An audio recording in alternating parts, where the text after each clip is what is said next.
Folks, we have a great episode with Jimmy Tatro, hilarious guy. I've been a big fan for a while. We're pumped to have him on. But before that, we want to let you know the special is finally happening. Again, cross your fingers. I'm not riding any scooters from now until then. On July 18th and 19th in Baltimore, 4 shows at the Lyric. Saturday, 7/18, there is a 7 p.m. and a 9:30 p.m. Same thing on Sunday, 7 p.m. and a 9:30 p.m. I'll be honest with you. We switched it from a Friday, Saturday to a Saturday, Sunday. I didn't think about the fact that people wouldn't want to go to a Sunday late show. So the Sunday late, the others have almost sold out. The Sunday late show we could use. Oh, come on. I know we got some scumbags in Baltimore that have nothing better to do on a Sunday. Buy your tickets. We're so close to selling out 4 shows. I can't wait to finally record this. It's going to be so fun. I love this hour so much. It's going to be a blast. Please buy your tickets if you haven't already. And then if you're in New Jersey or Long Island, the weekend before on the 10th and the 11th this coming week, I am going to be at Montclair, New Jersey at the Wellmont Theater and at the Paramount. I think those are pretty close to selling out, but buy your tickets. That'll be the last time, fingers crossed, that I do that hour before I record it. So in the meantime, enjoy our pal Jimmy Tatro and enjoy the inaugural episode of the Visible sponsored Stavvy Hotline. Opa! Welcome everybody to Stavvy's World, 904-800-STAV. Call the Stavvy's World Hotline, presented by Visible. That's right, folks. New sponsor.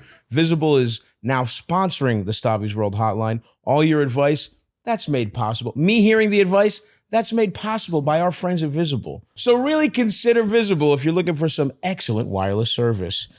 Jimmy, does it feel good being here for the inaugural Visible, the inaugural Stavvy's World Hotline presented by Visible? 100%. Does that feel good? Yeah, we waited to have you. We got our boy Jimmy Tatro here. Dude. Thanks for being, dude, big fan. So happy you're doing the show. We really saved that honor for you. Thank you. I know you're a big Visible guy. You wouldn't shut up about it. I can't get enough of this stuff. Yeah, you buy extra phones. Oh man. Yeah, that you don't even turn on just because you love the service so much. I really appreciate you. Seriously, it means a lot.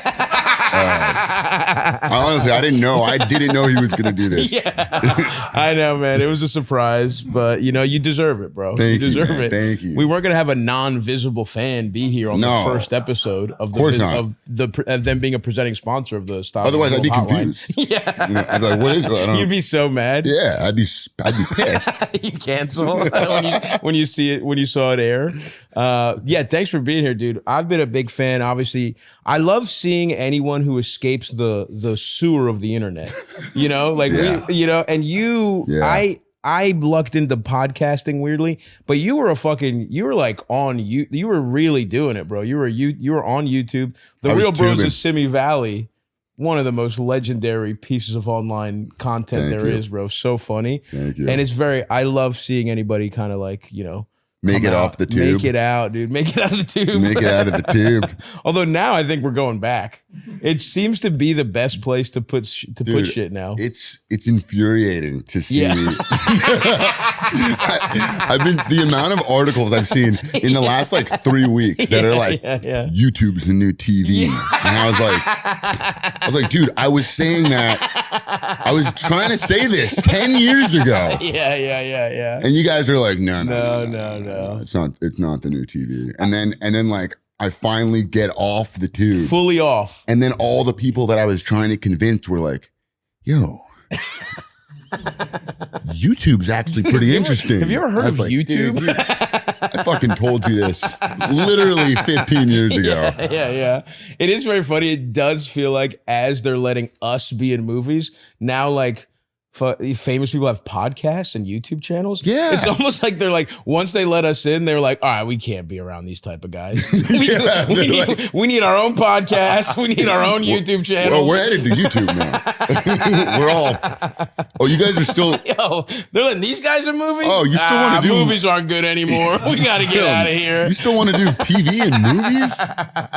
Oh, no. Yeah, dude. But you know what? I love it because it's kind of awesome to just have your own shit and then you can do whatever you want. Yeah. When you have your own, especially a pod is a hilarious, ATM machine. Thank you to everybody who is filling their empty lives with ATM with our conversation and allowing us to make money off just idle conversation and chit chat. Yeah, we love you for that, folks. It's a good way to just like, the output of it is nice. Yeah, and then I think once you get caught up in like the way that you have to make things, it gets frustrating because things just take so much time. Totally. And it used to be like you have an idea, you just go execute it. That it comes afternoon, out. that afternoon, and it's out in a day. Yeah, and that freedom, it's nice, and it also takes some getting used to not being able to, make things that way. Of course. Where you're like, we've been waiting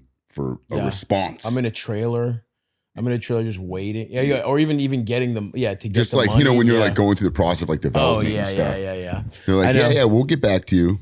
What's the new shit you're working on right now? Because I'm obviously I love the Real Bros of Simi Valley. The movie was fucking hilarious, and you've also been on maybe every platform possible.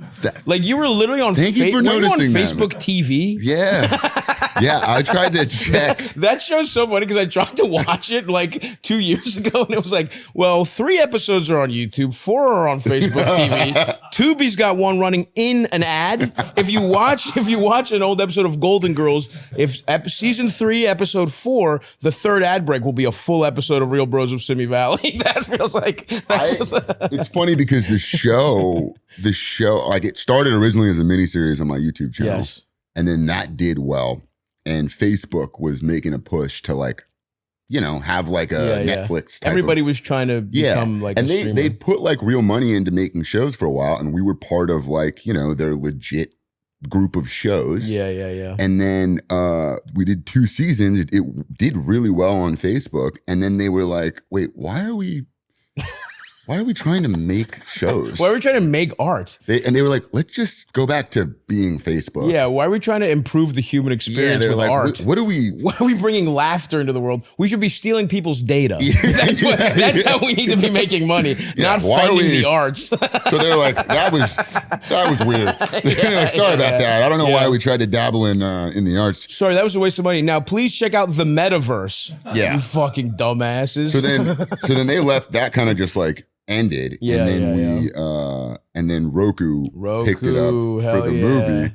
Moved into Roku City. Yeah, you rented some space. We were in Roku City. Yeah. We had a little billboard in Roku City for a second. And the way they talk about it, they're like, when the show comes out, we're gonna get you guys a spot in Roku City. And I'm like, well, yeah, I would hope so. It's a Roku original the screensaver on the TV? They're like, we think we can get 48 hours.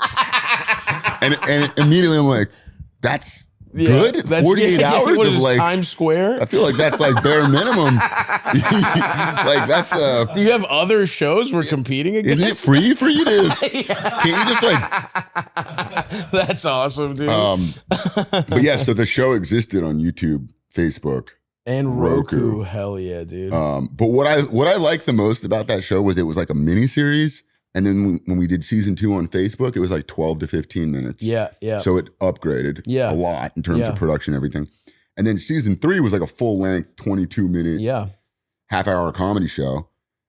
And then we did a movie. Yeah, so I was like, cool. it had every version of what something can be. That's awesome though too, because it's like a lot of this shit, and it was like your first thing that you were saying earlier, like let's just go make it.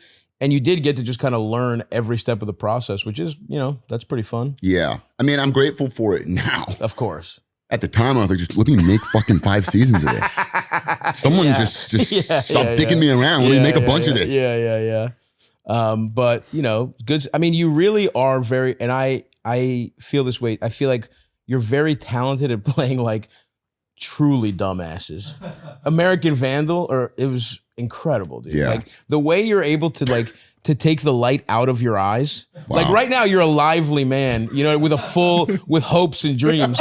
And when the cameras roll, you could just turn that off and just be like, what's up, dude? You know what I mean? That's a real talent you have. You're saying some really nice things. I mean, this is That's a deep compliment, Thank dude. you, man. As a guy they bring in to be a bully or a horny idiot, I love, again, that is what they bring us in for, right? They want like a certain kind of, they're like, yeah, we could get these guys to be dumb. It's like, it's always they're like, he's dumb, but he means well. Yeah, yes. You can really make that dumb guy like. But you really do. You can give him some heart. I'm serious. Where you play that with complexity, where it would be really easy to just be a one note idiot, and it is. You're great at that for real. Because they don't think they're idiots. No, dude. They don't think they're funny either. No, they really don't. So that's like the funniest thing is like these people. They're not actually like, I'm a funny character. They're just like,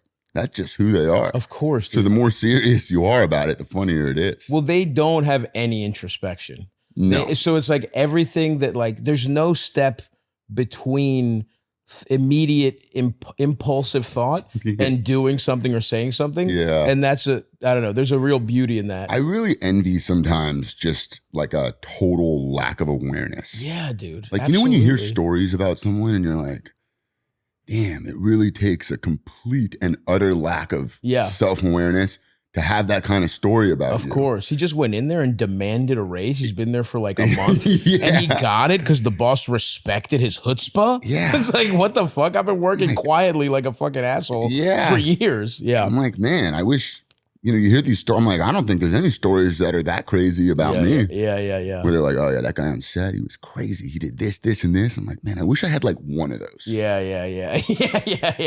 You wish your one PA got scalding hot tea thrown in their face. Yeah, something like that. Just one. And it's a rich guy's kid who hasn't had, and you're actually helping him, right? Because like a lot of these Nepo PAs, they've never faced any consequences. So it would be good for you to act out, and it would be good for them to finally have something to write about on a college admissions essay. You want to know the most annoying I've felt about something I was irritated about? Yes. There was a PA, and this, I even hate that I'm even saying this. Of course. There was a PA that would knock so loud. Yeah. That's the kind of thing you can't be like, hey, could you turn that down 30%? And I'm like, I don't have the heart to like open the door and go, could you tone it down? Yeah. Like, I'm right here. No, you're right. It's not that big of a room. That's a tough one too. And also the couch is right here. So when you're knocking, it's, it's bang, bang, bang. And I just like, every time I'm sitting there chilling and then it's, yeah. And I never had the heart to be like, please turn that down. Hey, could you knock less loud? Yeah. It's a reasonable, in a vacuum, it's a very reasonable ask. But imagine that conversation. It's like, Tatro asked me to turn it down exactly 15%. Yeah, on the knock. And if it was more or less, he'd have me fucking fired. if I didn't figure out how to get it. As I'm saying this, in the wake of our last conversation, I'm like, maybe that should have been my... That could have been my thing. That could have been good. You could be like, and play it dumb too. Be like, bro, that's too loud. Too loud. If you act like an idiot, that's how you get around it. Because like, oh, he's a one sweet time guy. I did act. The furthest I went, one time I acted like really thrown off. Like, you use it as an acting exercise. Yeah, I just like I opened the door like is everything okay? I opened it like hello, and she was like, they're ready for you, and I was like, oh, I thought someone had died. Yeah, I thought there was I thought they hit a third tower. I thought like I thought there was a real problem. Yeah, dude. I thought like the cops were here. Yeah. And they like found something, and I was busted. Yeah. I know. My favorite shit is like, it is funny to go from having absolutely nothing and seeing how they really, like, truly, you see why actors become insane. Yeah. Because they just have like two people assigned to their every whim, to the point where I'm just like, bro, you don't have to. They'll like try and hold an umbrella over your head. And it's like, I can hold my umbrella, dog. I'm not going to fucking lash out at you. I know, I'm not like a guy who's going to put out cigarettes on your forehead for pissing me off. Yeah. But it seems like, it is funny how much they used to get away with, whereas now it's like, when you come from like, oh, I just have a camera and me and my friends, it's like, you don't need any of this shit. No. But at the same time, am I mad somebody brings some fucking steak to my trailer at lunch? Am I mad when I'm sitting there in the sun and someone's like, yeah. A little fan. Sorry. They give you a little fan. Yeah. That's the most I feel like a baby. Oh, the fan? Dude, and like hair and makeup, like truly it's so funny to go from, again, doing shit on your own to like, you just have like the nicest women of all time and like the nicest women and like coolest gay guys of all time just primping your hair. Like there'll be like 4 people and I look like shit. That's the other thing. They bring me in a movie to be the fat guy. Right? It's not like, I'm on a movie with Glenn Powell. Yeah, primp up Glenn. They're putting makeup, you're like, you're ruining it. Yeah. This is not the look. But it's so funny to just be fat as shit and just have somebody like dabbing your forehead oil. Yeah. It's like, I don't need this, man. I was on the phone with one of my buddies from college and I was like, I'm so glad he can't see what I'm doing. Because like while we're on the phone, I'm like, I get a knock and then they're like, they're ready for you. And I'm like, okay, cool. So I'm walking and talking and I'm being, escorted by the PA into the room. Yeah. I get to set. Someone takes my jacket off. Yeah. Someone puts my other jacket on. And then they're putting the hair and makeup there. And there's 3 people around me and I'm just talking to them and I'm like, thank God he can't see this. Because of course, I'd be getting a whole lot of judgment. 100%. And I broke my arm. So literally, like when I was working on a movie, and literally not only were people like helping me with hair and makeup, but like they were dressing me like a giant baby. Like I was just because they were trying to hide it. I just couldn't dress myself. I couldn't use my left arm at the time. But like, were they hiding it in the show? They were hiding it a little bit, but it was mostly just I physically could not get my clothing on. I was that like momentarily disabled. Yeah. So it was just like, I felt like a giant baby. It was like, okay, buddy, we're going to put your suspenders on now. I was like, I don't want the suspenders. Get me the belt. And it was just, it's the most pathetic you fucking feel. And then for what? To just go up there and like, be like, just riff? That's what all this is for? I had one of those in an Iron Man costume. I did a show called Home Economics. Hell yeah. And, we were always doing like holiday episodes. Yeah. It was like a network show. It felt like we were just moving from like Halloween to Thanksgiving to Christmas to New Year's to Valentine's Day. I miss that when it comes to how TV is made now. It was awesome when there was like, they had 30 fucking episodes. By the way, it was cool when 12 episodes sucked dick. I liked when shows just phoned it in half the time. Because it's like, look, because they were, network TV was what podcasting was, where it was like, just fucking throw some bullshit in the background. You know what I mean? And every once in a while, there's a good one. We did 22 season 2. Wow. And like, that was a lot. Yeah. But the episode was I like had this legit, my character was super rich and my brother wasn't. So he had like a shitty Iron Man costume. And I had like, I had like a legit, but it was, you can't put that thing on yourself. So I had literally 4 people. I had to get there like an hour early and stand there in this little like red onesie. Like, those green guys, the green onesies? The Green Man. It was like that, but red. Sunny, and I would stand there like this in the morning. And then it was like these big things on my fingers, so I couldn't use my hands. And I had to be like, coffee. And someone would come over with a little straw. And I also couldn't sit down. Because they were worried it would break. So they had crutches for me. And I would just lean. Damn. Like, they just had a little thing for me to lean on. Yeah. And then one time they laid me down and I had to I was like, I had me on like apple box. Yeah. And I just was like, I just couldn't move. They're like, are you all right? I'm like, yeah, I'm just resting. Yeah, I'm good. Like, have you heard like when Jim Carrey did the Grinch? And they literally had to teach him. I was reading it. They just put out some like oral history of it. And they literally brought in a guy who trained like Green Berets or CIA guys with anti-torture techniques. So he was just in there like as if he was getting water. He had the same training that people getting waterboarded had. And he was saying it sucked that much, but it makes sense because you're in there for like 7 hours. Yeah, and also you probably get a little. Imagine first thing you wake up, like it sucks to put makeup on in the morning when you're like, my face isn't even awake yet, and you're covering it, dude. Yeah, this is the first time I've worn makeup, and I'm like, women do this every day. Every day? It's crazy. But then like imagine, I don't know, the Grinch makeup. Dude, I feel like I'd get claustrophobic in there. Totally, like you're just sitting in there and it's all hairy and you're just like, were you like getting in your mouth? Oh yeah, you don't want that. Who knows what that's made of? Who knows what that? Those are synthetic fibers for sure. Were you like a theater kid? Like what did you as a kid? What were you like up to? You're more of a jock? I was more jockey. Yeah. But I I made videos. Like I've always made videos. Yeah. That was just kind of like, I got a video camera when I was like, my parents had a video camera and I would like make skate videos. And that was kind of my entry to filmmaking. Yeah, if you will. With skate videos. With skate videos. Because also skate videos back then were like funny. Yeah. And so I would like. The CKY school of skate videos. Yeah. You know what I mean? Like the proto Jackass school of. Yeah, Because exactly. Jackass did come out of it was skate like videos, yeah, so I would see those and then I kind of would do like, we'd do our skating stuff and then do like a little sketch, like a little comedy sketch. Yeah. And I was also, I kind of learned how to edit a little bit, even though I didn't have an editing program, because I would just like, I had a boombox and I would hit play and record at the same time. Do it in camera. And then, but the funny part is I wasn't editing it, so we'd shoot all the bails at the end. You know, keep in mind I'm like 9. Of course. But like, we're talking we're like, all right, time for the bails portion. Yeah, and it would just be us fake falling. You know, for the bails. Yeah. And then it would like be intercut with little sketches. The tricks are so easy you can't fail. You're like, all right, let's pretend we did. Yeah. It was just like, some of them were obvious.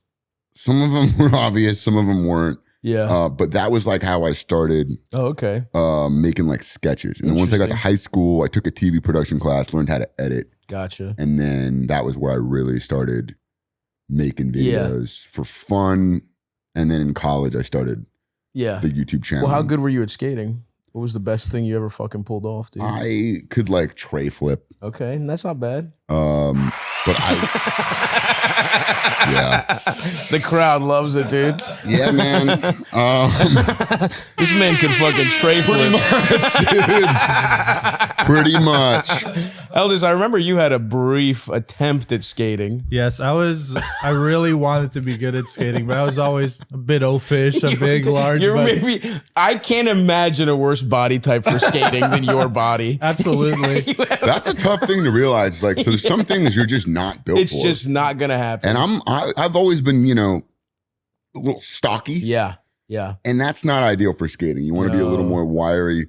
But that's not an excuse. I just didn't have what it takes. No, it's all right, man. It's okay. I know it's like growing, like as a kid, you realize like skaters, were cool. Like I feel like we grew up, we're around the same age. We grew up in the era where like in the white community, the skater boy was like the guy everybody wanted to suck off. For sure. Because it was like, and it was because they were athletic, but like model, you had to have kind of a model body to be good at it. You know, like a little stocky guy's not going to cut it. You had to have kind of like the sort of Jack Skellington, but cool and with a little athletic, and there was like a bad boy element to it. And those guys were cleaning up in the 2000s. 100%. And I understand why, Eldest, you wanted to be those guys. I never even considered it an option for whatever reason. I think I was sort of like pretending I was I was a jock too, where I was like, in 6th grade, my origin story is I did not get the part. I did not get Charlie Brown and You're a Good Man, Charlie Brown. And then I was like, fuck art, dude. I'm a fucking jock. You're going to fucking pass me over for Charlie Brown, you fucking idiots. I'll show you. Who got it?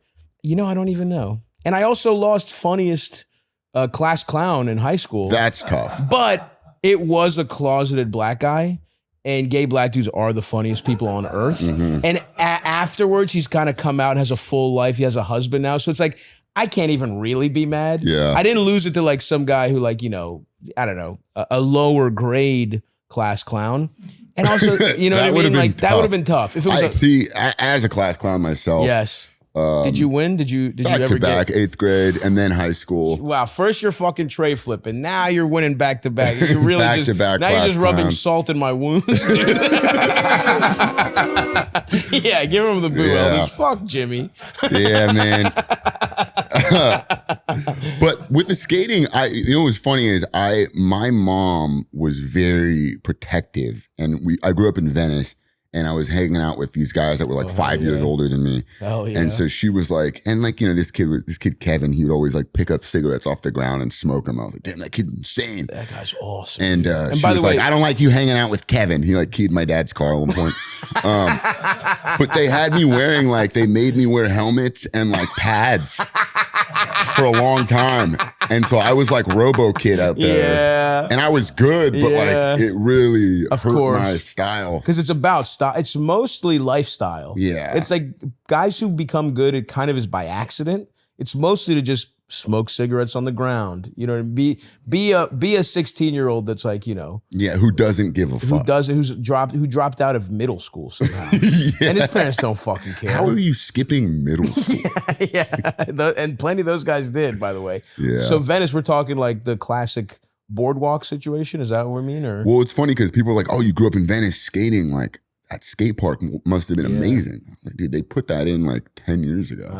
Maybe 15 years ago. You were in, I had already left Venice at that point. I moved when I was like 14, but the Venice skate park used to just be like, it's actually still there. Right. It's just like, people now are like, oh, look at this little walkway on the way to the real skate park. It was nothing. It was like this little tiny curb ramp and then like one rail thing. Yeah. And that was it. That sounds like a fun crew though. I mean, hang out with kids 5 years older when you're like 11. Yeah. Is that it? Your parents were so right. That's the danger zone. For sure. Because it's like that, like those kids are straight up like, some of them are smoking crack. And you know, like I grew up in Baltimore. There were definitely kids who were like, oh wow, these motherfuckers are doing drugs now.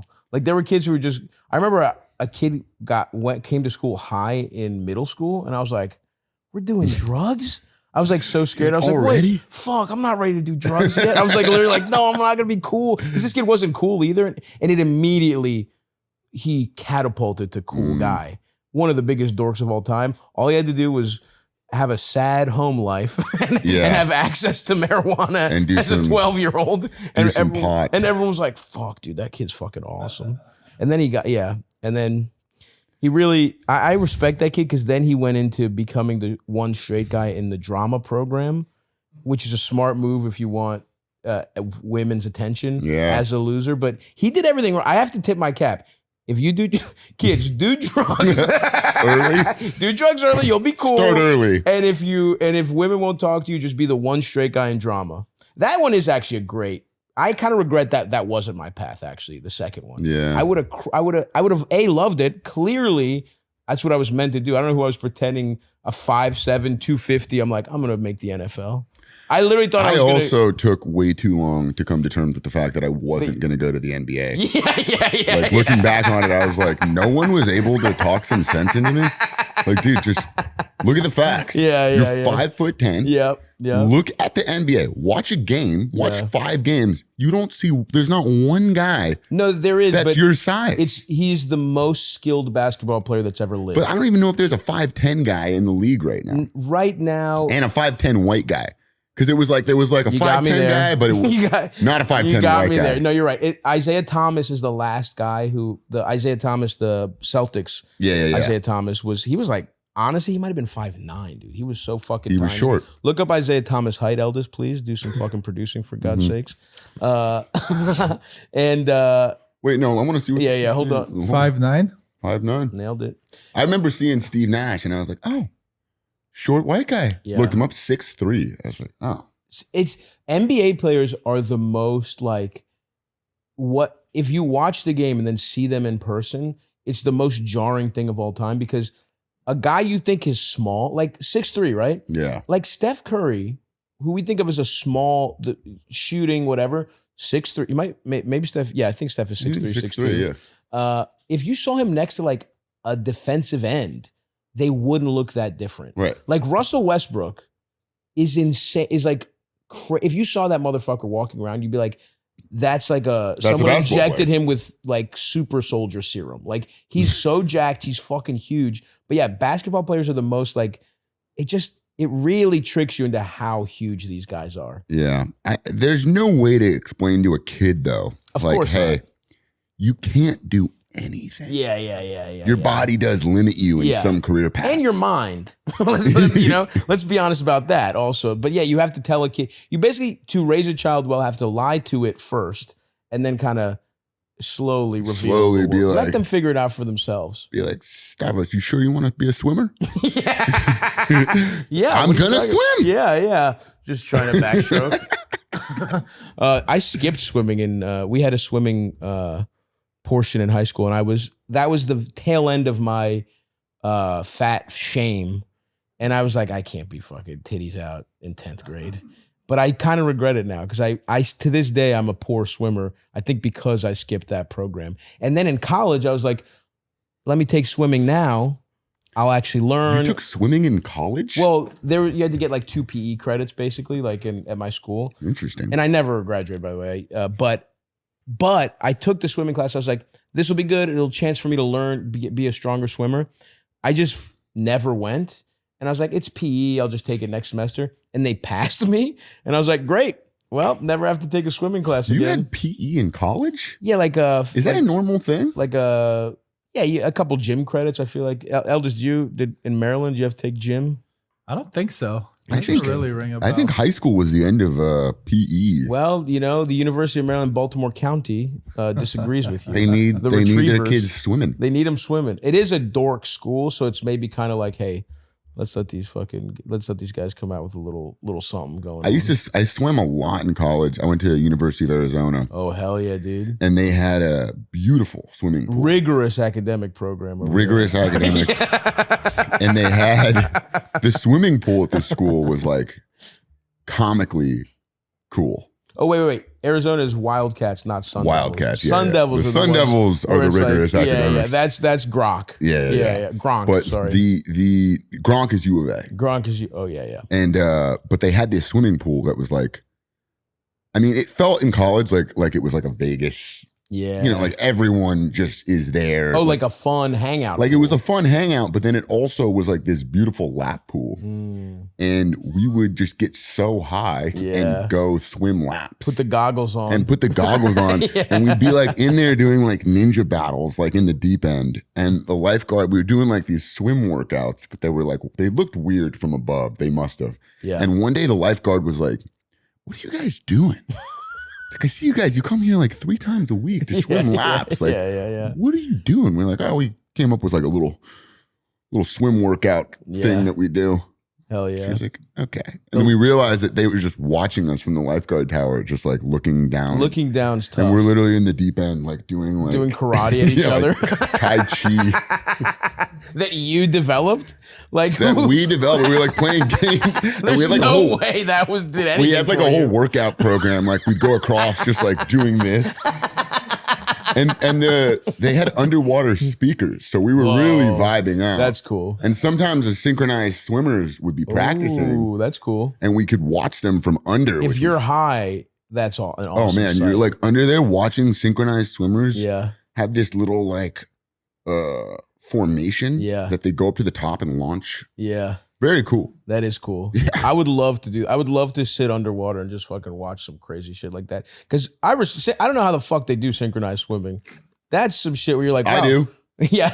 You've seen it. That's right. You've seen the practice. You've seen how the sausage is made. And they're in there. They got a microphone that's going under the water, and they're like 1, 2, 3, 4, 5, 6, and then they're just like going through but they create to throw someone like this pyramid. Okay. Underwater pyramid. Okay. Yeah. And they're all like bicycling and they all rise together. And then the person at the top is able to do like a little trick. But it's like a whole pyramid of. Yeah. The tip of the iceberg. Yeah. It's got to be nice to be the tip.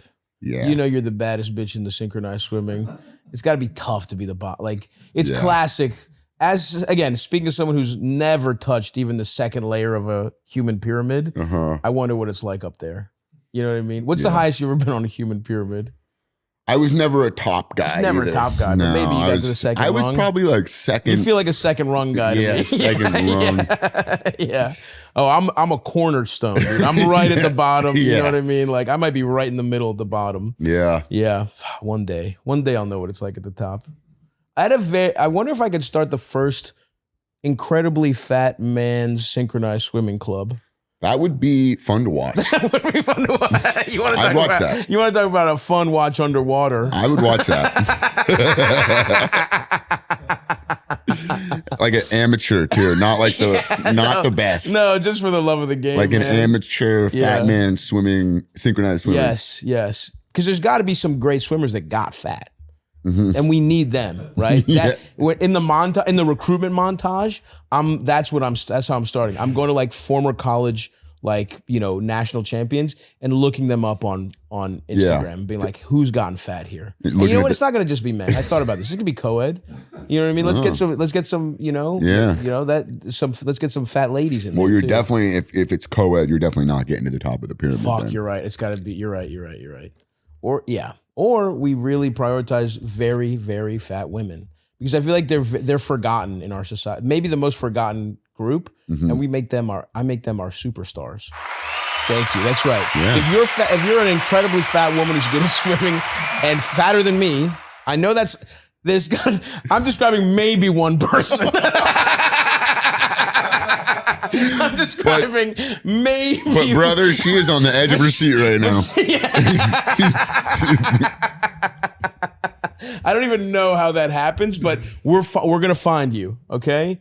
All right. This is good. Let's put a pin in that, Eldest. Let's put the incredibly fat people's, and it's for the people, by the way. The people, the obese. Let's come up with a catchy name. The obese ladies and gentlemen's aquatic club. Ooh, aquatics. I like aquatics. Obese Aquatics. Aquatics is good. I think very. Obese Aquatics is. Obese Aquatics. Obese Aquatics is a nice starting point. Because again, the incredibly fat people do get forgotten, especially. I feel like aquatically, because there's so much less clothing that you can hide behind. This is gonna be good. This is gonna be a big body positive thing. Because I think also Obese a little bit of Aquatics. fat is helpful in the water. Helps you float. It helps you float. And we're going to be doing a lot of floating. There's going to be a lot of locking arms and floating and like kind of wiggling our feet. You know, like we'll figure this out. Thank you for being here and kind of spurring this momentum, this creative momentum. I love that, dude. It's officially summer, folks. And boy, what a summer are we having. We got championships to celebrate, countless games to watch, and good old-fashioned fun to be had. Like riding a scooter even though you're a full-grown adult. Interesting addition visible to the script this week. It's shaping up to be a legendary one you don't want to miss a moment of. This summer, that is. Your best companion this summer? Visible Wireless. We love Visible, as you know. They are now sponsoring the Stavvy's World Hotline. And Visible gives you unlimited 5G data and unlimited hotspot powered by Verizon for just $25 a month. So you can save and still order a few rounds at happy hour. Visible is more than just a wireless plan. It's unlimited wireless designed to always keep you connected, and there's no contract to tie you down. We love Visible here at Stavvy's World. You're going to love it too. Switch today at Visible.com. Plans start at $25 a month, or get their premium Visible Plus Pro plan and save $10 on your first month when you use promo code STAV. Terms apply. See Visible.com for plan features and network management details. So from skating to hoops, what was your greatest hoops glory? Was it like an AAU game, a high school game?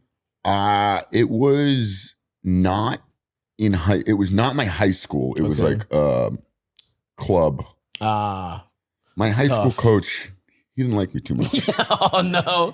This shows you how much like dude, this is in your head. It's like you're successful. You're like you have a successful career in a very hard to you're like to be an actor is so tough. Like out of the internet, like we said, and you're still like, man, fuck my high school basketball coach. It was tough. It was tough, man. Because I still think of that, but with my Greek Orthodox Youth of America basketball coach. That's right.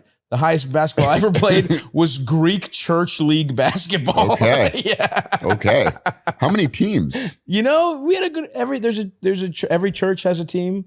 We'd have tournaments. It was fun. And this is in Baltimore? Baltimore, and you would go up and down the East Coast, you know, as far south as Newport News, Virginia. Whoa. As far north as somewhere in Pennsylvania. Wow. You know, I was like, damn, you're traveling. And then I was like, coming from California, that's pretty much like going to Fresno. Yeah, dude, that's nothing.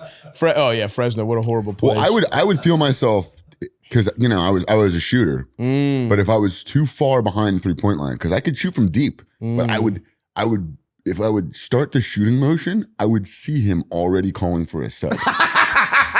And like that scarred me so deeply.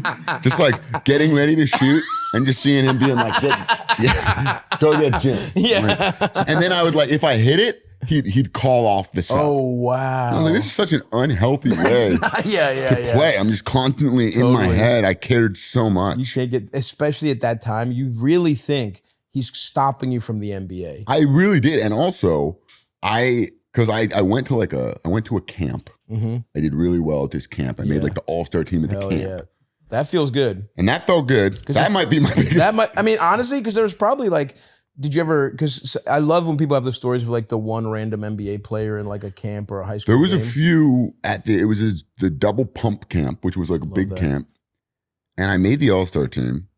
I play in the all-star game. And then I started getting letters from Yale. And I was like, ooh, am I going to go play basketball for Yale? Yeah. They come watch me play.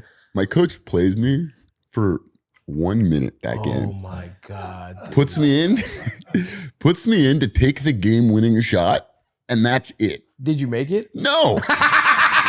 No, dude. Puts me in, there's like 30 seconds on the clock. I'm pissed off. I'm like, Yale came to this game. I don't play 1 minute. And he's like, Jim.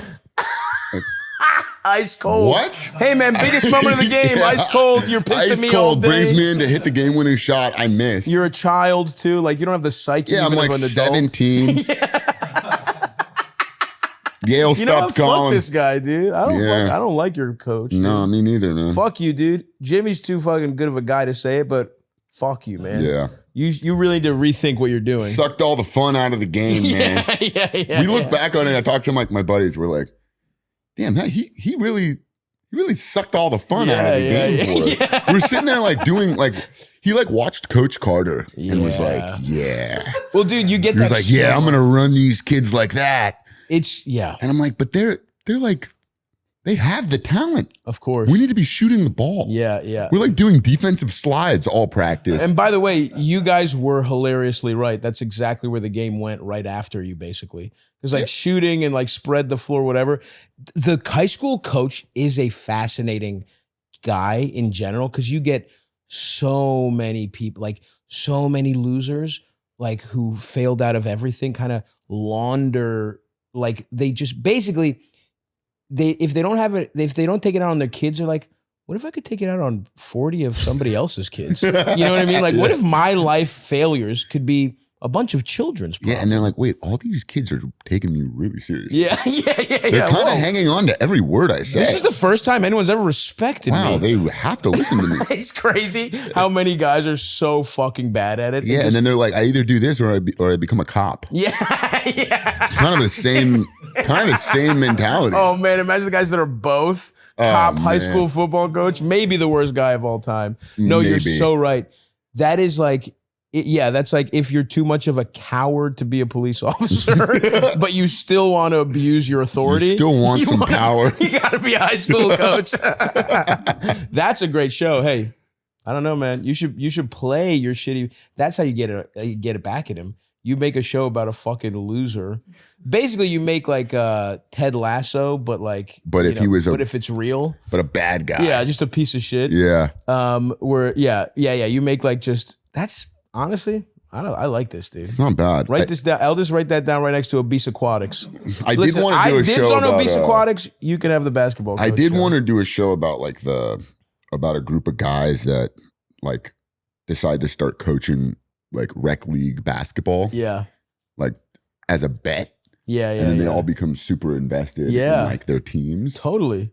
I like that. So maybe there's some crossover. I think there's some crossover. You have to do it as a bet and then you get invested in it. And if it's two different guys, one could do it for pure reasons and the other one becomes a piece of shit. That could be another thing to see. It almost becomes like how power corrupt, how even the smallest amount of power corrupts. Mm-hmm. I think that's good, dude. I mean, truly, that might be the proof of that theory. High school athletics. Yeah. The smallest amount of power corrupts. And then you like go back and it's like, these guys that you idolized, you look at their resume, it's like, he watched football. Like some of these guys didn't even play or they played in high school and now they're, and it's like, this guy's not a fucking, and then I remember the summer I played football for a couple years. And the summer, my senior year, they fired the coach who I liked. and hired like a real old disciplinarian, like a guy who'd been coaching high school football for like 30 years, and I just quit. I was like, I'm not fucking doing this bullshit. Yeah. I'm not running to it. I don't fucking care, dude. You're like, I'm contingent on the coach. Yeah, 100%. We had a guy that he just had this voice that like it cracked like every time, every other word. That's tough. And when he used to scream at us, he'd come in and he'd be like, "Come on, Sarah, what's going on out there?" Yeah. And he had this like squeaky voice, and I would do these impressions of him. Oh no! So like he would like do this whole thing, and he also got like really animated, where he'd be like, "You're going out there, you're showboating around. What are you doing?"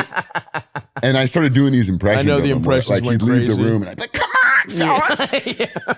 And then so it became like when he started going on that like rampage, People were looking at everyone you. would start like you could just Yeah, feel the room yeah, trying yeah, so hard yeah. not to laugh. Of Like, course. oh, he's getting squeaky. Yeah. And then it's just like those moments, you know, when you look around and you just Everyone's make like- eye contact with your friend and neither can smile. Yeah. And it's like you just give him that look from across the room, just the complete deadpan look. And you just see the whole room just like I know. with their heads down. Dude, the flip side of like the authoritarian piece of shit coach is the guy who really is trying to, in his mind, was trying to help children and is a nice guy and gets bullied by children. Because that also happened. My JV soccer coach was some guy named Sandy. We fucking lit him up, dude. He tried to discipline us, and it was like we had a bunch of delinquent pieces of shit on it. Like, so we were like smoking weed behind the CVS before practice, and we literally just made this guy quit coaching.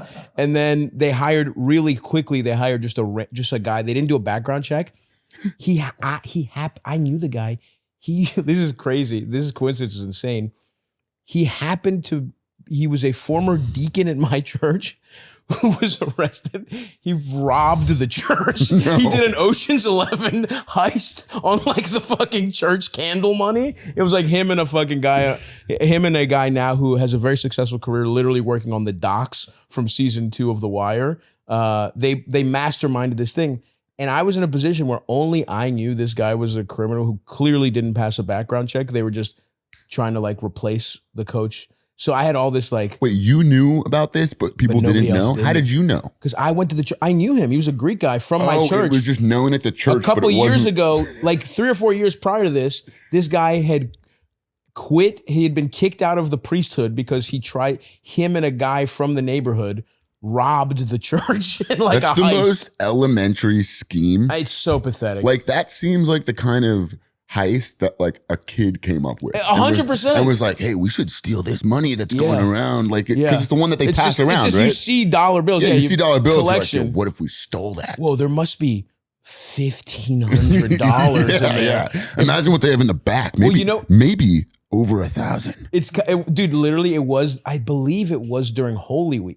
The one smart thing they did was they waited for Holy Week where people are coming and they robbed it after Holy Week, but it was like they immediately got caught. And the church is like, we're missing $750.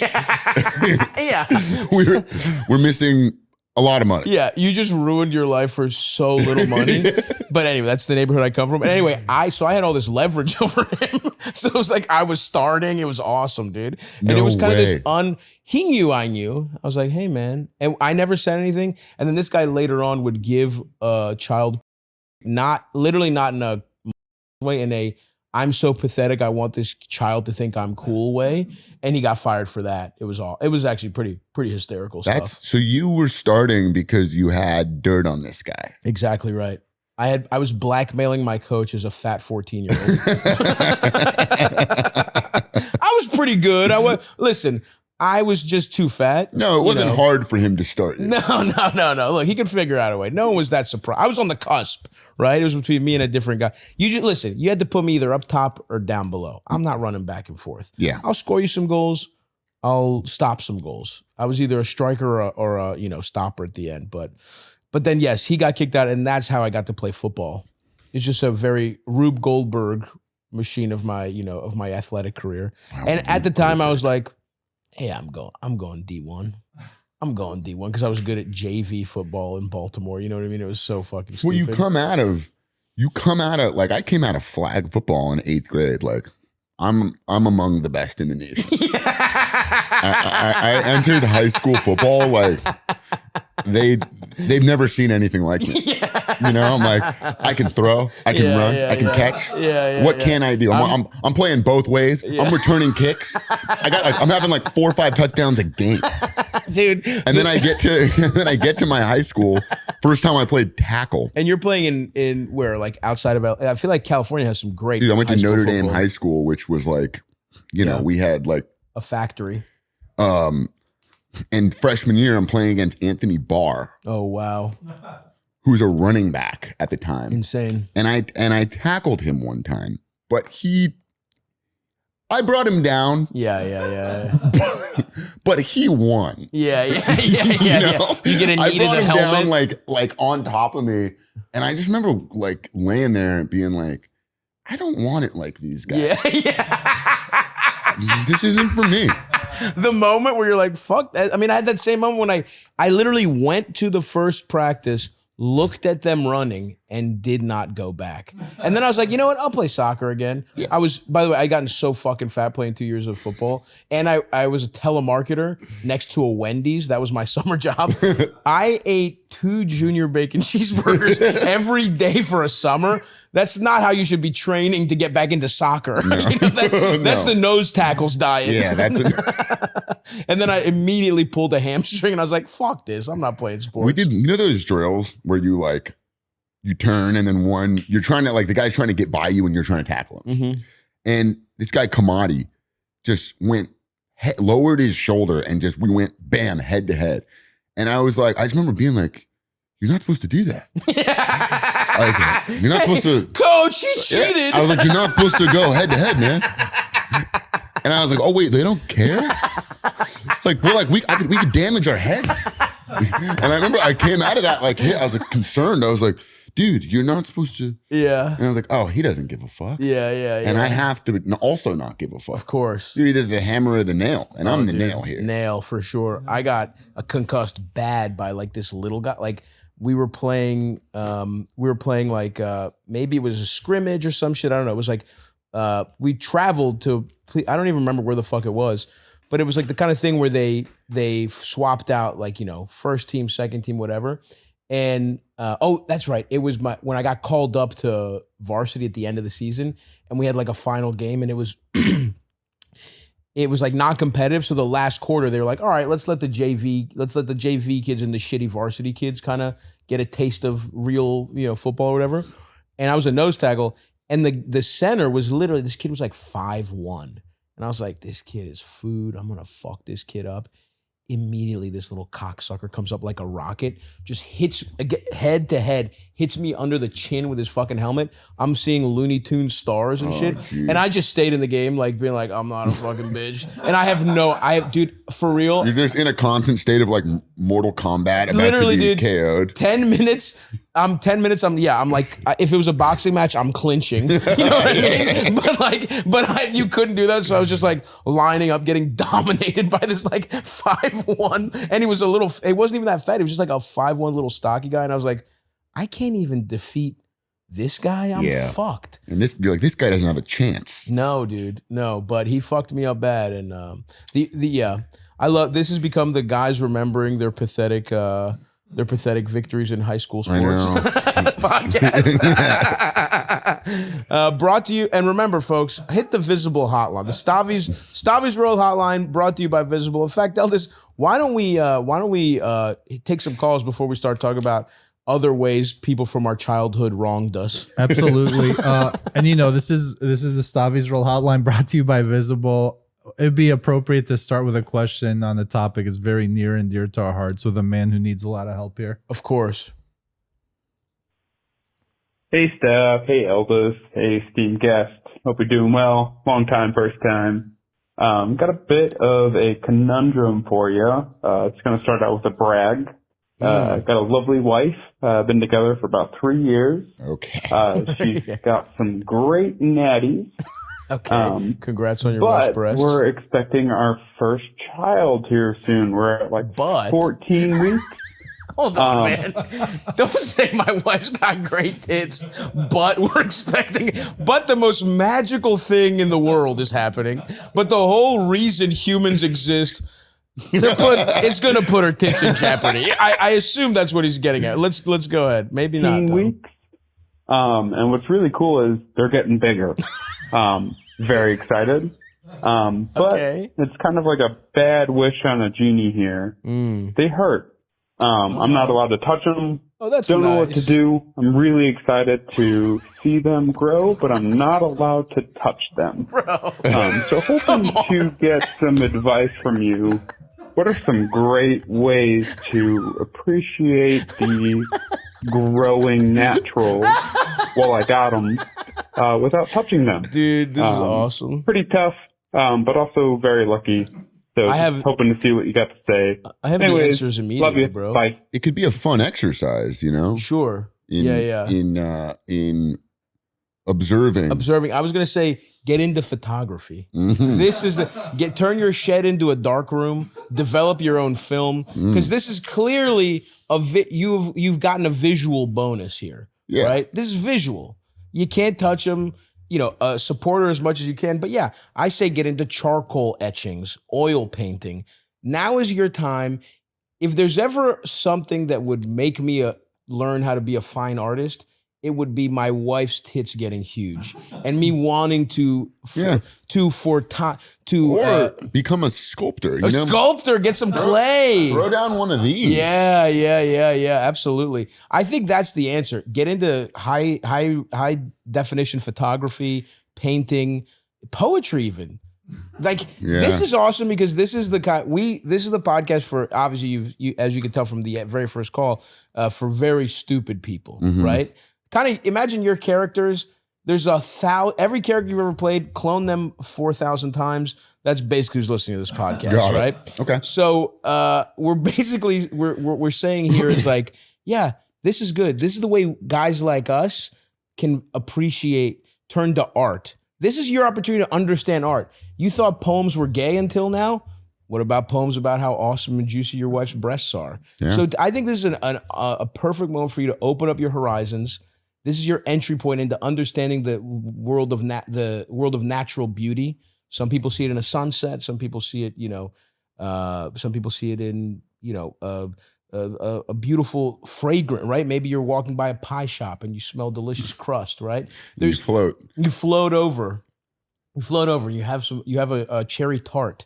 But for you, my friend, this is your entry point into understanding true beauty existing, and I think that's actually wonderful. Yeah, and like you said, the poems, that's a nice poem. You're yearning for something that you can't have. Yes, that's a poem right there. That's actually really nice because this is you get to experience unrequited love with the person you love the most in the world. Because eventually you will get to touch her breasts again. But for now, absence makes the heart grow fonder, and you get to look at them and appreciate them from a purely aesthetic position. And then this is different, but would she maybe let him just hold them? Absolutely. Take some of the pressure off? Absolutely. Go behind in a non-sexual way, lift the titties up. Just a little lift. Just a slight lift. And don't get greedy. Don't get greedy. Because now you're going to want to grab. She needs a lift. Just take some of the weight off. Take some of the weight off. You're only there to support her. And that's beautiful, by the way. Yeah, there's so much here. Maybe you could invent a sort of a hammock for her breasts. When you're not there, something to lift them up. You're just talking about a bra, dude. Yeah, but you're like, what if we invented a breast hammock? 2 breast hammocks. They lift. They hold in place. Yeah, I think we're onto something. I think we're onto something big, man. The breast hammock. So, hey, man, good for you. We're really happy, and good luck on the baby as well. And there's another part of your life you should be thinking about is the child that's about to come out of your wife. What else we got? What else we got? Hi, Stavvy. Hi, guest. Hi, Elvis. My question is about work-life balance and whether we are being smart or stupid. Okay. I'm a nurse and I work weekend nights, Friday, Saturday night, 7 p.m. until 7 a.m. And my partner works for a really big financial company. And his schedule right now is Saturday through Monday, 12-hour shifts. We have a 2.5-year-old daughter, and this weird schedule has honestly worked really well for us. She's luckily never had to go to daycare because where we live, he works it's cost of Saturday, Sunday, Monday, 12 hours. Gotcha. Wait, he works Saturday to Sunday? Saturday, Sunday, Monday, 12-hour shifts, and she works night shifts Saturday, Sunday, right? Oh. Okay. She's luckily never had to go to daycare because where we live, the cost of daycare is literally more than our mortgage. And my parents are super great and they help watch her on the weekends, which we love, she loves. And then during the week, we get a lot of family time together. We do little state park trips, random staycations, even impulsive flights somewhere for a couple of days. And we spend a lot of time together as a family. And I feel really, really grateful for that. But he just got offered a new job to make more money, more career growth, and then a more like normal corporate trajectory. And I'm torn because part of me is like, this is the smarter long-term move. But the other part is like, our daughter's only little once. We're kind of in the school of thought of like once was enough. We have our child and she is perfect and we are very happy. We don't plan to have more kids. An only child whose mother calls her perfect. Sounds like somebody who's definitely not going to be annoying when she grows up. Imagine being a kid whose parents take you on trips. You're our perfect little angel. We don't need anything else. Maybe don't have another kid, but let her have cousins or something. She's got to know that, you know, she's not everything's not. I worry about only children. I missed some of that. Sorry. So basically it's not done. I'm just kind of popping into shit on her a little bit. And just as a fair warning, don't let your kid think it's perfect. You know what I mean? Mm-hmm. Only children can be real tough, but not you guys. You guys are the exception. Is there more? There's more. Basically what she's wondering so far is that her husband, they work these weird weekends where they work like opposite hours. No, they all work. They both work. Basically, they work full work weeks during the weekend. She's on overnights. He's on 12-hour shifts. And her parents watch their daughter during the weekends. And so that means they have full weeks to hang out with their kid. Right. She's saying this setup's awesome, but her husband was offered a better job or a promotion, which means regular hours. And I think she's torn. Is there any more context, Eldest? Yeah, I'll let it keep going. We are very happy. We don't plan to have more kids. And I know we're never going to get the space back where we have all this random weekday time off together and she's home with us instead of daycare. Yeah. Ideally, we've talked about, I'd stop working weekend nights and she'd start daycare around 3 and we'd have more normal schedules and I'd, maybe be able to regain some sanity and sleep.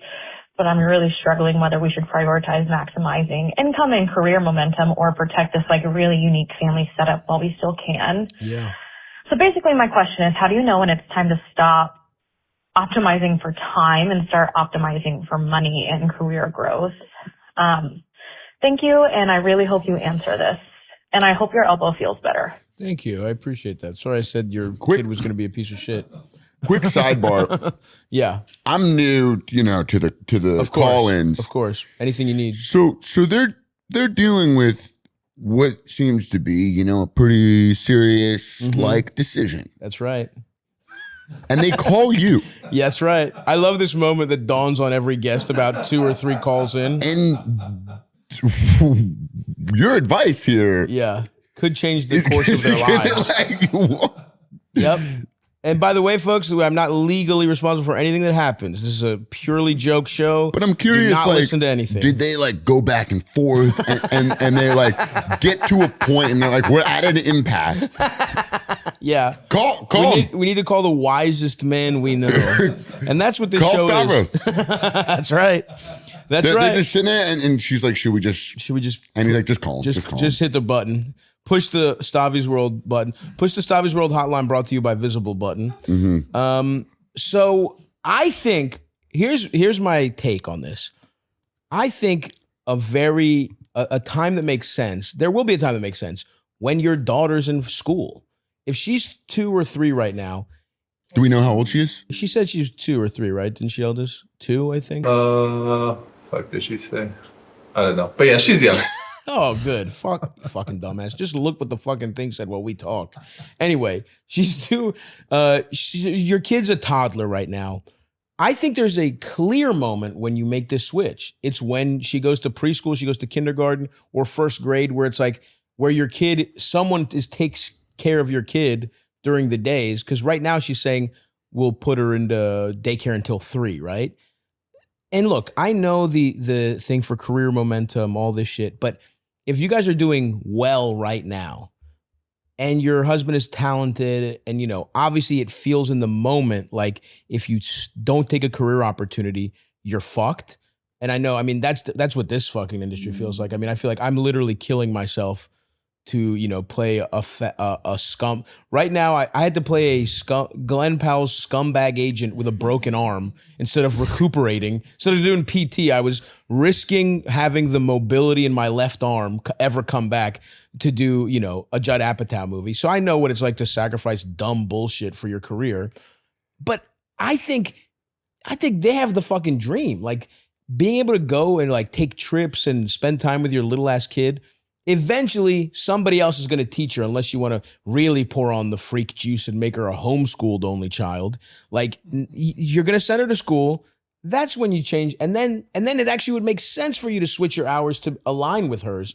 But right now, I think the striving for more and wanting more and more and more, that's what's fucking killing us. That's what's destroying this country.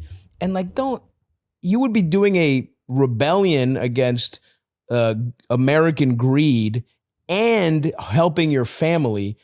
Your husband would be making a really principled stand that I would personally really respect if he put his child ahead of, you know, career momentum for just a couple of years. We're not saying never get a promotion. We're just saying that's what I would do if I was them anyway. Like I'm trying to build up my life to, like, I feel like I've worked too much and I haven't put any like personal shit in there. So if I was them, you have the more important shit. The more important shit is spending time with your kid and actually being able to. Now, it would be different if you were barely making ends meet, right? But it sounds like you're doing okay right now.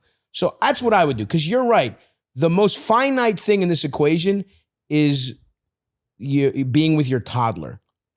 That's the shit that you can never get back. You can get back fucking, you know, working at Goldman Sachs or whatever fucking scumbag. Because he's working for a big corporation, a big financial corporation. Wait, are they not both nurses? No, she's a nurse and he works in finance. Oh. Yeah. So that's the other thing.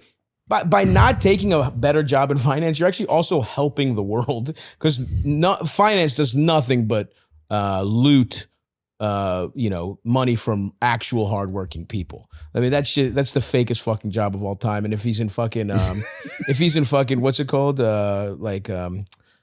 Private equity. Everyone in private equity should be bleep it out, but they destroy everything they put their fucking hands on. So that's my thing is, on one hand, you get a beautiful couple of years with your child that you can never get back. On the other hand, it's, should I sacrifice that to make my husband's bosses more money and you more money as a result, I guess. But to me, this is kind of clear. You gotta fucking invest in your family while you can right now. And then when your kid goes into has normal hours, I say fucking, you know, switch it up then. James, what do you say?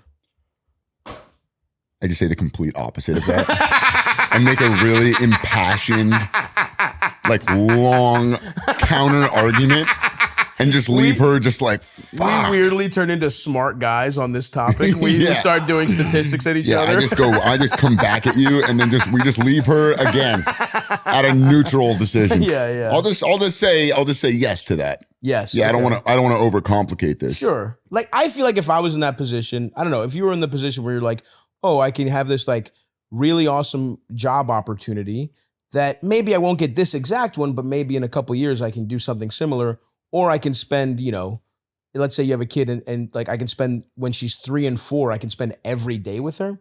I think that's an easy decision personally. My only thing where I'd be like, maybe that's a interesting variable is if he would no longer be working on the weekends, and then he would be able to like move some of the time, hang out on the weekends when he previously wasn't able to. Yeah. That would help. But that's what I'm saying is that, like, I think right now, yeah, they would totally shift their shit up. But it's like right now they get to hang out with their kid like 5 days a week versus, or 4 days a week versus 3. I just think like they have a cool setup right now. And I think they would do that when, I think it makes more sense to do that when your kid is in school. And also you don't have to pay for daycare, by the way. That's another thing we didn't discuss. Yeah, you just got to switch it up when it gets to the point where, okay, you're spending too much time. Yeah. Kid needs to be when out you're there. annoyed, it's like, Yeah. I don't want to fucking do blocks, man. Can we do something else? Can you be into hula hooping or some bullshit? I want to miss you. Yeah. My fucking daughter's so clingy, dude. My nephew, dude, he's at this stage. I have a 1.5-year-old nephew, and he's just understanding shit. Like, he's just stopped being a complete baby. He's still a fucking baby, but now he has preferences. And anytime somebody comes over, now he's scared that if it's my mom, me, or my brother, that we're babysitting him and his parents are gonna leave. And he just goes, no, don't. He'll go, don't. He'll be like, don't. He'll wave his finger and he'll be like, don't. And it's like, you're a fucking baby, dude. You have no recourse. And I like to let him understand that your parents might say, let you do whatever you want. Uncle Stav is gonna let you know you're a fucking baby. No, it's important to say no. Yeah. I'm here to bully you. I'm here to toss you into a couch and powerbomb. Yeah, I'm going to say no to everything you're asking me. No. Because no one in your life does. But anyway, so yeah, I felt pretty impassioned about this one. And again, when you think about how much you're saving on not doing daycare, and look, if your husband's going to lose this opportunity forever, that's a different thing, but that's never the case. Believe me, I started passing on shit and it's been fine. Like, other shit comes around. You'll be okay. I feel like whenever you have like a very cushy setup like they do, I mean, it's like unheard of for parents to like be able to get by working on the weekends and having the majority of the week to just hang out with their kids. Of course. That's like a sweet setup. And I also feel like whenever you do have a setup like that, like sooner or later that will come to an end. Something's gonna happen every time, like even if it'll take like a few years. So that's like another reason. Totally just fucking enjoy it that while you shit. can. Yeah. And switch it up when she's in fucking school and you don't have to pay for it. All right. Next question. What's up, Stavvy, eldest, esteemed guest? Trying to see if and how I can, hook up with this hottest MILF that's in my hometown. I'm 21. A little more our speed, huh, Jimmy?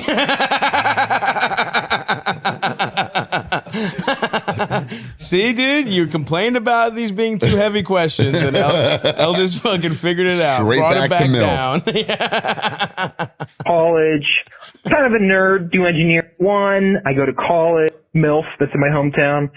I'm 21. I go to college, kind of a nerd, do engineering. Have some good friends, but haven't fucked yet. Have dated girls, just hasn't He's happened. 21. This guy's awesome. He's definitely 21. He's 21. This guy's fucking awesome. I realized that guys our age don't say MILF anymore because we're We've talking aged out about of it. women our age. Right. I had a really crazy realization when I was like, oh, wait, MILFs are just women our age, but with kids. Wait, MILFs are people. I remember being like in college, like someone was like, yeah, I hooked up with like a 35-year-old.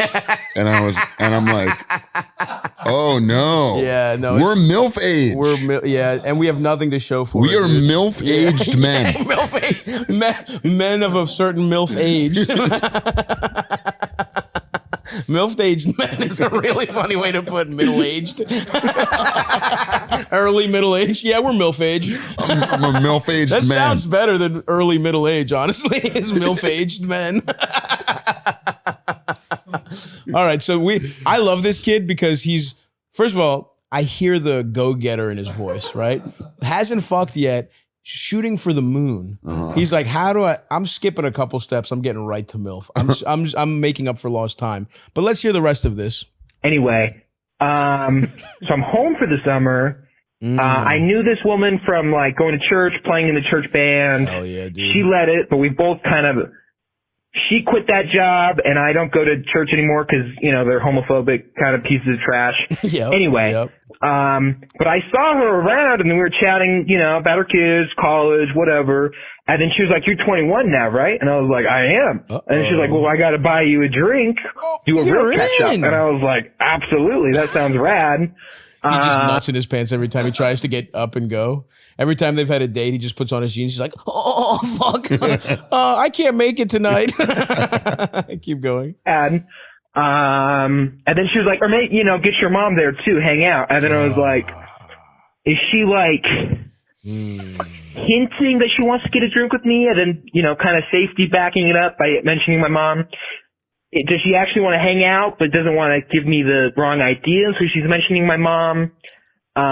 It's not a good sign. Anyway, do I text her and be like, let's go get a drink? I don't know. I feel like I'm good at talking to people, but just kind of a coward. You definitely are a coward, I can tell. Anyway, but she's got big old titties. She's really pretty. She got a big old ass. Very sweet. Okay, very fun. Awesome. Been divorced like gifted. 2 years now, which is, anyway. Okay. Seems like there'd be a lot of waterproof left. And just whatever guidance from here would be awesome. Holy fuck. All right, you take incredible. it easy. Thank you. This is the audacity of youth. I know. I was going to say, I would say your biggest obstacle is you just seem so young. Yeah. And I think that would be the thing that gets in the way a little bit. Of course. Is the way you're talking, you're clearly 21 years old. And that might be a bit of a turnoff. Sure. Your only chance here is that shit's going kind of bad for her, right? And that she wants to sort of act out. Yeah. The only chance you have is that she says she's 2 years post-divorce. Might be a little late for this. This is more, you might be able to catch the tail end of it. This is more immediate divorced situation where it's like you've got someone who, and I don't know, I'm purely speculating, but if she was divorced, she used to go to the church and she isn't. Maybe she's somebody who got married too young. Didn't get to have her youth, right? Your only shot is that she's like interested in sort of, kind of reclaiming a little bit of youth here. Now, the problem is, if that's the case, she probably wants to fuck a cool 22-year-old, not a fucking dork like you. So what you have to do is just purely endear yourself. Here's a lesson you have to have overall. And I know this is going to be really hard for you to hear as maybe the horniest guy in the world, right? Because I remember what it was like to be, 21 and desperately want to get pussy. Your desperation is the worst thing that you have going for you. You're probably a nice guy. Are you that interesting? I don't know. You're a child. You're 21. You don't have much to talk to her about. Yeah. But if you can just be nice and endearing, and the overall lesson is just sort of like make connections with people without expecting anything in return. Yeah. That will, because I remember being like 21 and being like, okay, and looking at like dating as like a video game where it's like, if I unlock enough achievements, I will get pussy. You know what I mean? Where it's like, well, she will have, if I hang out 4 times and I buy her 8 drinks. You know what I mean? Like thinking like it's math. And it's like, but the reality is being a good person who's nice and fun to talk to, just go out for a drink with this lady, expecting nothing. Use it as training for talking to a woman you're very attracted to. Because the odds of you fucking this woman, I'm going to be honest with you, very slim. Very slim. Very, very slim. The best thing he could do probably would be to not appear to be too interested. 100%. But just be a genuine guy. Exactly. And it would help too if maybe he seemed preoccupied with something else. His studies, his college. Another girl. Yeah, sure. So she's like, oh, ask her for girl does advice. he think he's too good for me? Yeah, yep. Totally. And then but all he's doing is just being a nice guy. I think what you do is, and by the way, we're not telling you to pretend to be a nice guy, okay? You're not, first of all, that's bad advice. Second of all, you're not capable of manipulating a beautiful woman. You don't have the juice. No, you have to just be genuine. You actually, and I think you are a nice guy. That's what you have going for you. And so I think what you do here is because, you're right. Seem like, just be interested, be a nice guy. And here's the thing. Ask her, you have this music connection. Talk about, hey, are you performing anywhere now that you're not leading the church? Talk about if you both left the church, maybe that's some, you're like, oh, whatever. And don't say the word MILF. Don't say the word MILF. You say the word MILF, that ages you down. Maybe you drop 15 years lower. Yeah, absolutely. She doesn't want to be called a MILF. No. Well, who knows? I don't know. Probably not. I think MILF is... It's over? Maybe if you're like... it's become a porn category. You're right. But also like I don't know how old. Maybe if you're like in your 50s, it's cool to be called a Right, MILF. But right, if you're right. like in your 30s, True. you don't want to be called a You just MILF. want to be. You're right. Especially if you're like divorced and you're just trying to Stella get her groove back. But by the way, Stella gets her groove back. She fucks Tay Diggs. She doesn't fuck some 21-year-old engineer, right? So it's like, but again, use this. I will say this. Avoid your mother being involved in this at all costs. All right. You don't want to hang out with your mom and this lady. But if what you get out of this is a friendship with a beautiful woman who's older than you, that's a big win for you, because that's like a lot of my fellow, and part of the reason for this program is to try and convert incels, get them out of this. As a former incel myself, I try and say, if I'm fat as shit, I'm 5'7", I'm bald, right? I figured out how to live a wonderful, fulfilling life. You can too. And that's what I'm trying to get. That's what I'm trying to tell this guy is like, the second you stop thinking of it as like every interaction with a woman is desperately trying to get laid, and you just genuinely make female friends, genuinely see girls as people, that will help you develop as a human being. And yeah, if you have women friends, they might set you up with their or like this lady, go into this, try literally as practice for talking to a woman you really want to fuck and not blowing it. Because you're not, look at it as I'm not going to smash. Just look at it. There's something freeing in that. And then say, let's go out for a drink. Let's talk to her. Let me try and get her. If you get this woman to take you seriously as an adult and not as like Martha's son, that's a victory. If you forge a real relationship, and by the way, you never know. You're putting the ball in play at the very You never know, least. but I like your idea about put it out of your head. It's out. It's not going to happen. It's not going to happen. But this is still a valuable friendship for you to have, and it's like good practice. It's kind of like harmless practice for talking to a girl you're attracted to. Yeah, because then you'll say things to her. She'll roll her eyes. Right. You'll realize the things that you're doing that may be immature, that maybe you weren't realizing. Mm-hmm. And that will be a good learning experience. Good learning experience. And it's good experience for you being actually interested. Because right now you're purely horny for this woman. Yeah. This is a good opportunity for you to practice asking a woman about her life. You know what I mean? Like, ask her what's been going on. Like, don't look at it as like, let's trick a hot lady into sleeping with me. Look at it as like getting to know a person who, yes, I'm attracted to and would love to have a romantic relationship of some kind with. But like, these will be valuable skills for you when you go back to college. Let's say you don't hook up and you just get a couple drinks, form a friendship with somebody. Now you've talked to you're more comfortable around beautiful women than you were before this summer. 100%. That's what I would tell you, my friend. And look, if some incredible, you hit some kind of sexual lottery and she takes pity on you and jerks you off once, that's the craziest victory of all time. But just coming out of this with a new friend who makes you more comfortable around hot girls, that's what you want, buddy. 100%. You got to get rid of that desperation. And I know that's tough to say, but that is what's leaking through. I could feel it.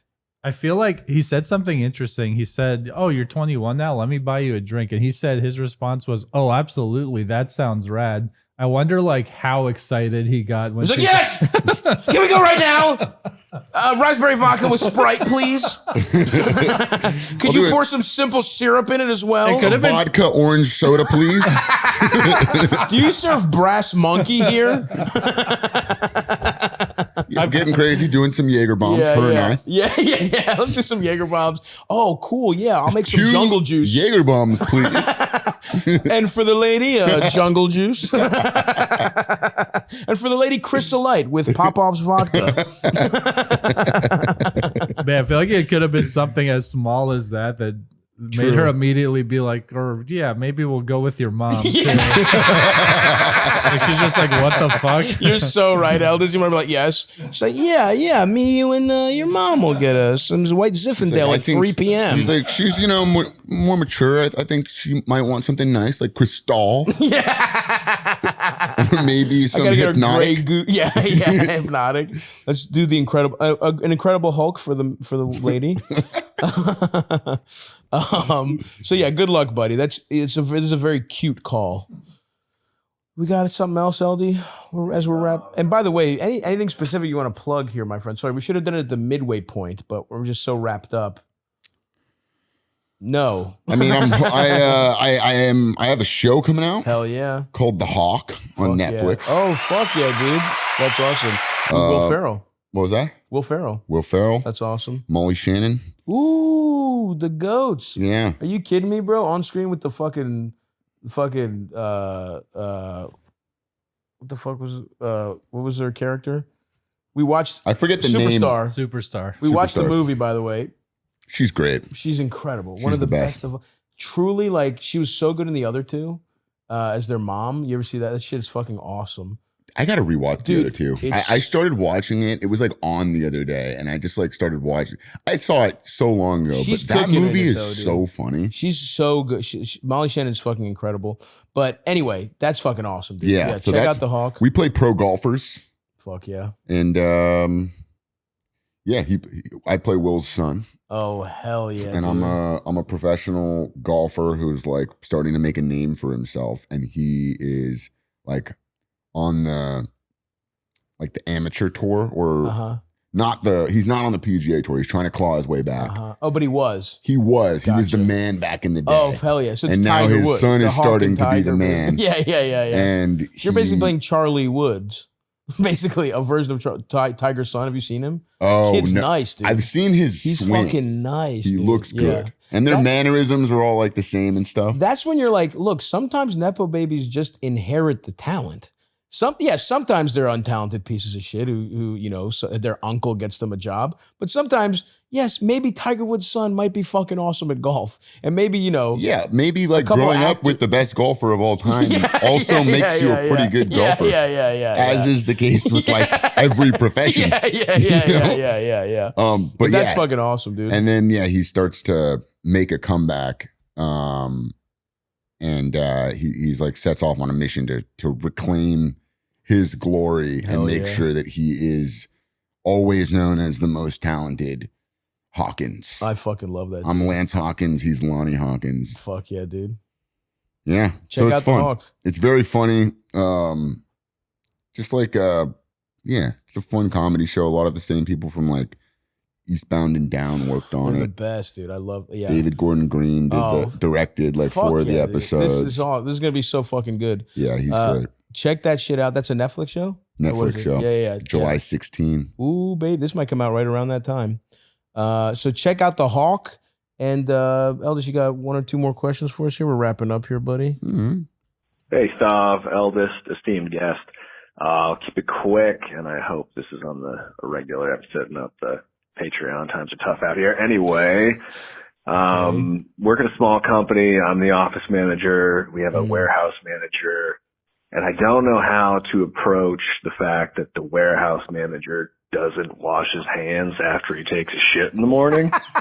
I feel like... Bro, I mean, wait, you just work... Yeah, that's going to happen, bro. I'm sorry. But keep going. Hard to bust somebody on that. It's like a one-person bathroom. Like, if I approach the boss saying, hey, man, I don't think he washes his hands, like, how do I approve it? It seems like a tough one to tackle. I feel like I'm being kind of like an office snitch if I, waited outside the bathroom. It just seems like an invasion of privacy. No. And then You just gotta tell him. I mean, but how? This is an interesting. How you're like, hey man, I've had my fucking glass to my ear on the door, and I never hear the sink go off when you're shitting. I hear those breakfast burrito farts, but I don't hear any fucking running water. I think you started off with a question. He leaves the room. If you're ever near the bathroom when he exits, you just hit him with a little. You wash your hands? Start there. Start by posing the question. Yo, you wash your hands? And if he's like, no, be like, dude, you gotta wash your hands. Hold on. He said, who's this guy not washing his hands? The warehouse manager? Yeah, the Bro. warehouse manager. Is he above him? No, but the guy works in a fucking warehouse. I've worked at a warehouse. These people are animals, dude. They're not gonna, this guy's not, you're telling me a guy who works at a warehouse, the office manager, who is, that's a way, it's like, they don't respect the guy who has to order the toilet paper, the soap he's not using. This guy's job is to just like, he's not going to listen to it. And he's probably younger. He's the warehouse manager, right? the guy who isn't washing his hands is a warehouse manager, and this guy's the office manager. So we're talking about some fucking old guy that's been working in a warehouse for 30 years, and now a guy who he just started working there? Did he say? I'm just telling you, this is not as simple as you think it is. Really? No, man. I feel like even just bringing it up, I mean, I guess I can't imagine that because I wash my hands like everything I do. Pussy. I get a little thing, wash my hands. Little thing, wash my hands. I wash my hands like fucking 20 times a day. So I can't imagine taking the shit and not washing my hands. Look, that's foul. Look, I'm not gonna sit here and say I'm a strict hand washer. I'm not gonna, but I wash my hands after shit. Look, I'll be honest with you. Most pisses I'm not washing my hands. No, I wash my hands before I pee. Before, yeah, respect. my hands. Wow, you might have converted me with that. Your dick's not dirty. That's a great point. You know, you go in there, if your hands are dirty, my dick. You dirty your dick, and then you wash your hands after. It's like, what's the point of that?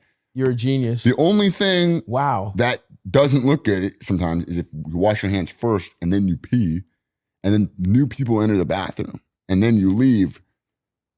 They might go, that guy didn't wash his hands, not knowing. I'm free of that judgment, though. That you like that, I don't worry about. I live my life in a way where that doesn't affect me. So yeah, I start. But if piss gets on my hands, I'm washing my hands. Well, yeah. But I would have to be a real problem. You know, we're in our 30s. We're better at peeing than that. I've been holding my penis for years now. Yeah. And so you're right, but I just don't think this. Having worked with warehouse guys and in a machine shop, and my dad's a contractor. These are the type of guys that really, it's not even that he cares about washing. He doesn't. Here's the problem. It's not the sanitation issue.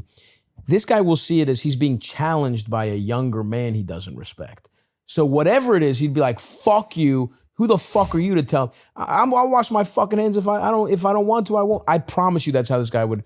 Anyway, that's who I'm imagining. Okay, well then let's keep going. Okay, well I have another potential solution too. Okay, and then if I kind of accused him of it, knowing then he'd be like probably wondering how I figured that out. But I mean, it's as simple as walking by the bathroom and then not hearing him fucking use the sink after he takes a shit in the morning. We worked together long enough, so I don't know. And I kind of got a little OCD, so it bugs me a lot. So I don't know. Any advice is great advice. Thanks, Stav. Love the pod. I have something too, but go ahead. I have an idea. If there's ever a situation where they're all kind of talking and he is able to naturally slip in a story where someone doesn't wash their hands after taking a shit and how gross that is. Got E. coli. You know, you're like, yeah, this guy, I know. Didn't wash his hands. Yep. This negative thing happened. He got pink eye. Also, fucking disgusting. Can you imagine? Right. To the guy. Can you imagine? But here's what the guy does. Yeah, fucking gross. Just keeps not washing his hands. Because here's the thing. Like, if you accuse him, you have no proof. He'll just be like, yes, I do. Yes, I did. What do you do then? If somebody says, yes, I did wash my hands when you know they're lying, you have no recourse. Yeah, that's true. Then here's my idea. You're the office manager, shut the water off one day, right? Just the spigot. Right before this guy's about to shit, shut the water off. But then he can't flush. That's why I'm saying, I think there's a spigot under the sink. You don't cut the water off to the whole building. You cut it off at the sink. You know, you can go underneath the sink and cut it off. And then you're like, and you wait for him to shit and you come out and you're like, dude, I'm so sorry. The water was off. You couldn't even, could you wash your hands? Because now you know for a fact the water was off and he didn't wash his hands. So he can't lie about it. That's maybe your only way to trap him into that. But it depends if he's a reasonable human being. I think the reason I said the question is because recently a woman in my neighborhood, she was shitting. Her dog outside. took a big shit right at the bottom of my driveway. Ooh. You know, like right in the middle of my driveway, big shit.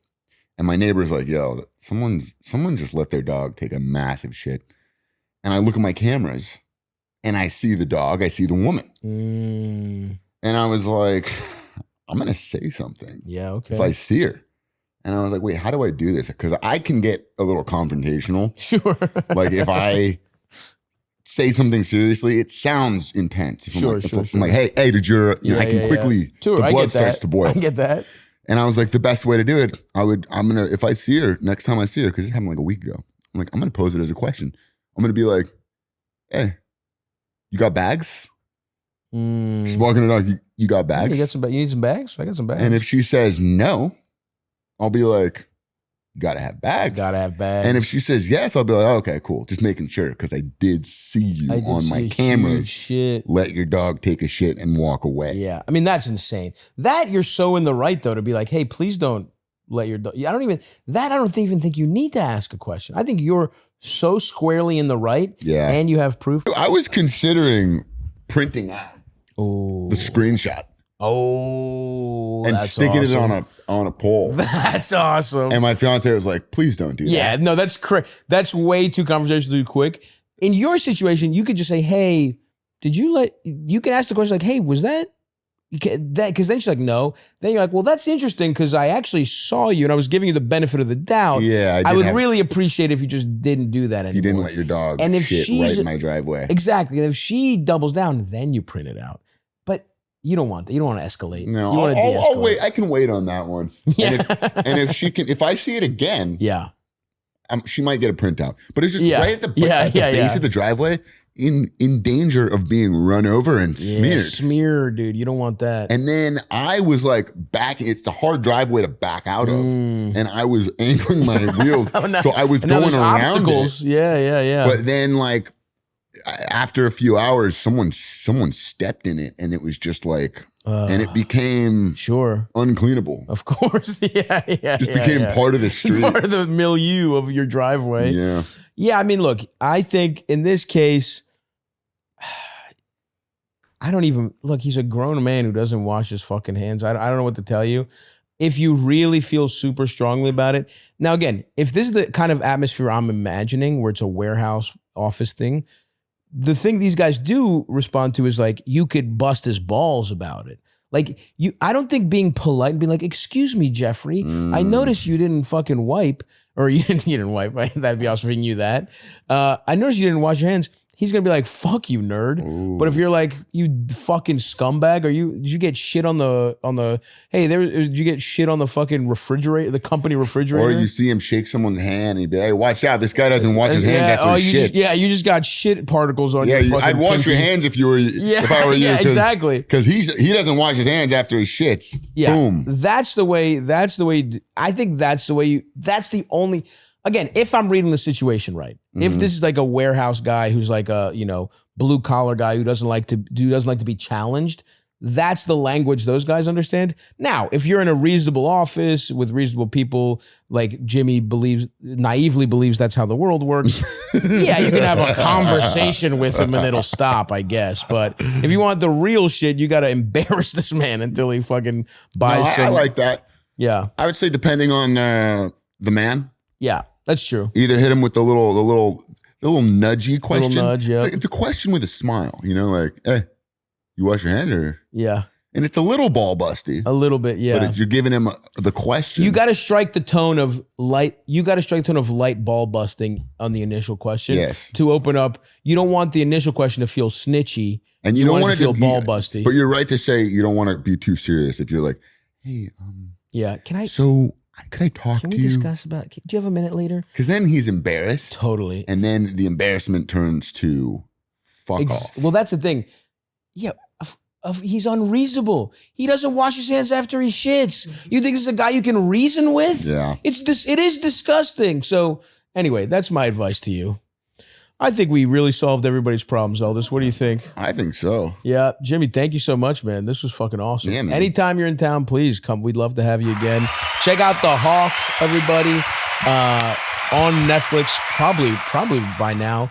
Come see us on tour. We are at this point, holy fuck. When your show comes out is the exact weekend I'm recording my special. Oh, nice. My special. Yeah, I had to postpone it because I broke my fucking arm. But where are you recording? At the Lyric in Baltimore. I grew up in Baltimore, and I love that theater. Nice. It's going to be awesome. Please, buy your tickets. If you haven't, or actually, I guess it's happening right now, or it's happening this weekend, or it just happened. Either way, folks, check it out. Hope on Netflix. Hopefully, a couple months after The Hawk, and then you got The Hawk, and then honestly, I feel like a couple weeks later, Tires comes out too. So you got some nice comedy coming out on Netflix this summer, folks.